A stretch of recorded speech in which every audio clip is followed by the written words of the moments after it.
ஹரி ஓம். Day before yesterday ஒரு video போட்டிருந்தேன் வியாழக்கிழமை அன்னைக்கு பீடத்திலிருந்து வாக்கிங் வைஸ்லி அப்படின்னு. அதை பார்த்துட்டு நிறைய பேர் இது நல்ல ஐடியாவா இருக்க குருஜி, நாங்கள் இனிமே கோவிலில் பிரதட்சணம் பண்றோம், அது எங்களுக்கு வாக்கிங்காக ஆகும், பிரதட்சணமாக ஆகும், நல்ல ஐடியா கொடுத்துருக்கீங்க, நன்றின்னு சொல்லி நிறைய பேர் எனக்கு ஃபோன் பண்ணி சொன்னாங்க. ரொம்ப சந்தோஷம். அந்த வியாழக்கிழமை அன்னைக்கு ஒரு ஃபேமிலி வந்திருந்தாங்க. அவங்க அந்த அம்மா ஒரு 45-50 வயசுக்குள்ள இருக்கும். ரொம்ப வருத்தத்தில் இருந்தாங்க.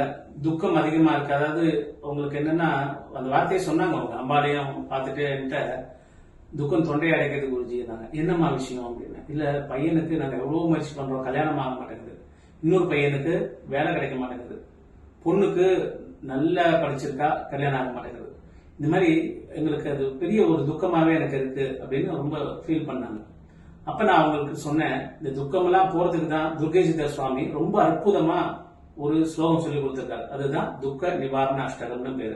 உங்க எல்லாருக்கும் தெரிஞ்சிருக்குமே, மங்கள ரூபினி மதியனி சூரியனி மன்மத பாணிகளே, சங்கரம் நீக்கிட சடுதியில் வந்திரும் சங்கரி சௌந்தரியே, கங்கன பாணியன் கனிமுகம் கண்டனம் கற்பக காமினியே, ஜெய ஜெயசங்கரி கௌரி கிருபாகரி துக்க நிவாரணி காமாட்சி. பாருங்க, துக்கத்தை நிவாரணம் பண்ணக்கூடிய அம்பாள் ஜெயதுர்கா.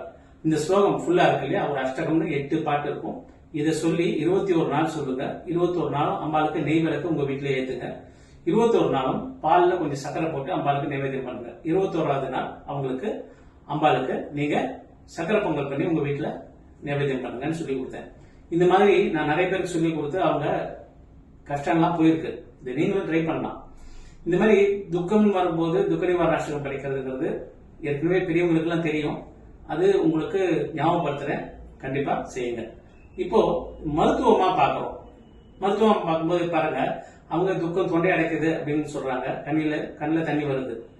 அவங்க பையன்லாம் சொல்றான், அம்மா எதுவுமே எங்களுக்கு பேசினது இல்லை இதை பத்தி குருஜி, உங்களை பார்த்தவொடனே எல்லாமே சொல்றாங்க, ரொம்ப எங்களுக்கு கஷ்டமா இருந்தது, கவலைப்படாதீங்க, பண்ணுங்க, சரியாயிடும் சொல்றாங்க. சொன்னேன். அப்போ இது பாருங்க, மைண்ட்லயே ப்ரூடிங், மைண்டுக்குள்ளேயே வச்சிருக்காங்க, யார்ட்டையும் சொல்ல மாட்டேங்கிறாங்க, அவங்களுக்குள்ளேயே வேதனைப்பட்டுக்கிறாங்க. அப்போ ஒரு அம்பாவை பாக்குறோம், ஒரு குருவை பாக்குறோங்கிற ஒரு தைரியத்துல குரு கிட்ட சொல்லணும் அப்படின்னு என்கிட்ட அந்த கஷ்டத்தை சொல்றாங்க. நானும் ஒரு தீர்வு கொடுத்துட்டேன். இப்போ சொன்னாதாங்க ஒரு தீர்வு கிடைக்கும். மனசுக்குள்ளேயே வச்சிருந்தா என்ன தெரியும்? மனசுக்குள்ளேயே வச்சிருந்தா கோயில் போறோம், கோயில சுத்திட்டு போனா தெரியுமா?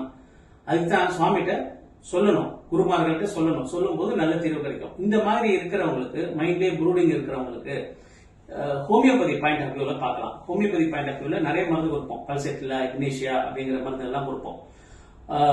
ரொம்ப நாளா இருக்காங்கன்னு வச்சுக்கோங்களேன், ரொம்ப நாள் இந்த ப்ராப்ளமா இருக்கு, மைண்டுக்குள்ளேயே இருக்கு, ஒரு 10 வருஷம் ஆயிடுச்சு அப்படின்னா கிரானிக் பல்சட்டிலைஸ் இக்னேஷியான்னு சொல்லுவேன் நான். ஸோ ரொம்ப நாளா கஷ்டப்படுறாங்கன்னா இக்னேஷியா அமாராங்கிற மெடிசன் நம்ம கொடுக்கலாம்.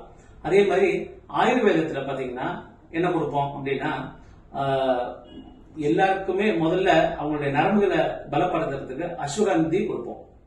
அஸ்வகந்த அரிஷ்டமா கொடுக்கலாம், அது அஸ்வகந்தி கொடுப்போம். அதுக்கப்புறம் பாத்தீங்கன்னா ரொம்ப முக்கியமான மருந்து நாங்க கொடுக்கிறது மானச மித்திர வடகம். பேர் பாருங்க, மானச மித்திரம், மனசுக்கு மித்திரனா இருக்கக்கூடிய அந்த மருந்தை உபயோகப்படுத்தலாம் ஆயுர்வேதத்துல. இது மணி மந்திர ஔஷதம்ங்கிற தத்துவத்துல நான் உங்களுக்கு இதை சொன்னேன். பரிகாரமும் இருக்கு, பலனும் கிடைக்கும். மருந்து சாப்பிட்டா உடம்பு குணமாகும். எல்லாரும் நன்னா இருக்க பிரார்த்தனை பண்ற.